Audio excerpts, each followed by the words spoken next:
Hey, this is Jesse with Lawsonry. I'm back with another tutorial for Text Engine. This time I'm going to go over from the beginning how to set up your feedback controller to be controlled with Unity events. This is the way I do it in my game, and this is the way I recommend doing it because you can control a lot more aspects of your game, and the feedback controller gets a little bit more tightly coupled with your with the rest of your engine.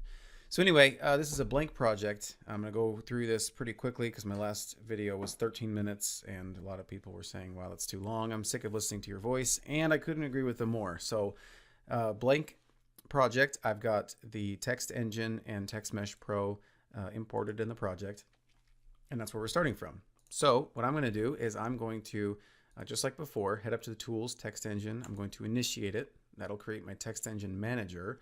And then I'm going to create my feedback controller. In this example, since we're going to be using events, something's got to trigger the event. What I want to trigger the event is we're just going to use a key press, just the letter H, and that's going to sort of be a metaphor for a player or some sort of character walking over some sort of pick-upable object. So in our example, we're going to have a couple things. We're going to have a player. We'll just call this player. And then we're going to have a pick-upable object. We'll call this pick-upable object.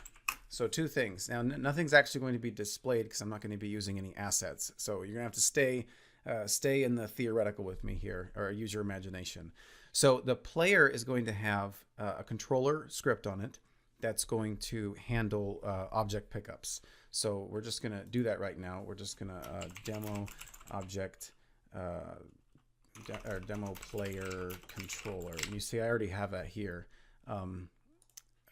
What basically we're going to do here is we're going to have a script that does an on pickup. And the reason I'm doing this is because I want to show you that using the event system, you can sort of add the feedback controller as just another step inside your processing scheme, however you want to do that.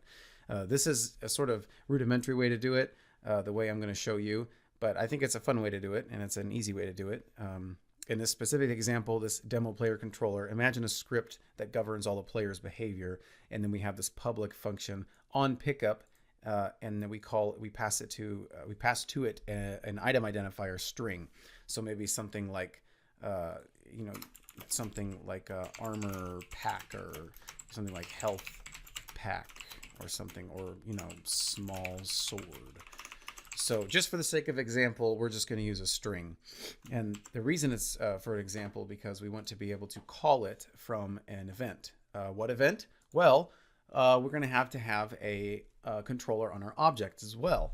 So again, this has nothing to do with Text Engine. This is all just foundational component stuff to get started with an event system. It's sort of pointless to just set up an event system without all this, because you don't really get to see where feedback controller fits in nicely. So in this specific example for the object, I basically just created a script called object controller. So you can imagine the object controller as just like something we attach to any object in the scene, and it sort of becomes like our template that we use to clone other objects or whatever. In this specific example, again, just the on pickup event, because that's all we're concerned with. And then over here in the update method, I just have a simple, if we press the H button, we're going to invoke that pickup.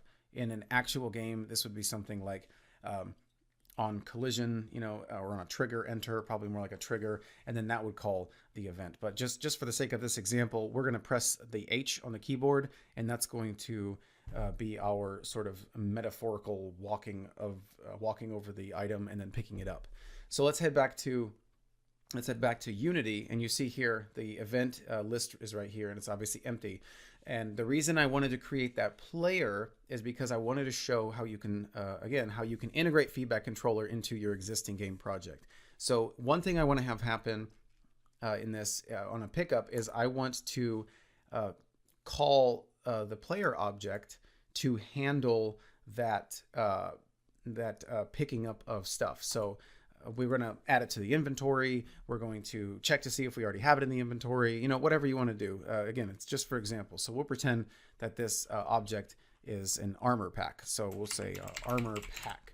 and then we can have inside the player object controller, you know, if we passed armor pack to the player controller on pickup, you know, what could it do? It could go through the inventory, like I said, and check to see if we already have it. It could call different functions. It could even call events itself. You know, if it picks up an armor pack, call the armor controller or whatever, however you want to design your game engine. Hopefully it's not that complex, but again, if you're using these events, you can make it as complex as you want. And so here comes the exciting part, is now you just add another event, and now I can drag the feedback controller, not the manager, but the feedback controller over to the next item in the invoke list, and then I can just grab my feedback controller's add line method. And then I can just add it right here. So I can say plus 15 armor. So this is basically going to say for our player, we're going to pass the armor pack string on our hypothetical inventory manager or player manager. And then in the feedback controller, we're going to say, hey, I want you to say, plus 15 armor. So assuming we've already set up the feedback controller, which we're going to go ahead and do that right now, you know, we'll just put some dummy values in here. So basically each line is going to be alive for 3.5 seconds. We want to wait a whole second before we start decaying the alpha. Once we do start decaying the alpha, we want it to decay at 0.005, which is pretty slow. And then I'm actually going to set the scroll speed pretty slow so that we can see. And then finally, what we want to do is set up the prefab. So we'll come over here and then we'll, you know, my pickup demo. And then we're going to keep our font size at 0.35. And then I'm going to want to get this on the screen. I put this in the docs. When you have just a default rect transform that ships with Text Mesh Pro and a default scene, you can shove it up on the screen there if you just use an X position of 90 and a Y position of 29. But again, these, like I said in the previous video, these two values are going to be dependent on the width and height of the rect transform of your new line prefabs, and also of however you set up your canvas and anything. So what I want to do now is let's go watch and see what happens. So we've set up our events again. We've got the plus 15 armor that's going to hit to the feedback controller when we hit H, which is to simulate a player walking up over armor. So here we are walking, and then bam, there's our plus 15 armor. And this is only happening because, again, the event is being invoked when on pickup is hit. So if this was a real game, we would our player update would look for collisions, we would collide with an armor, and then we would invoke the on pickup event, and then at that point we would pick up a bunch of armor. So that's it. Thanks for watching, and I hope this has been informative. Have a good one.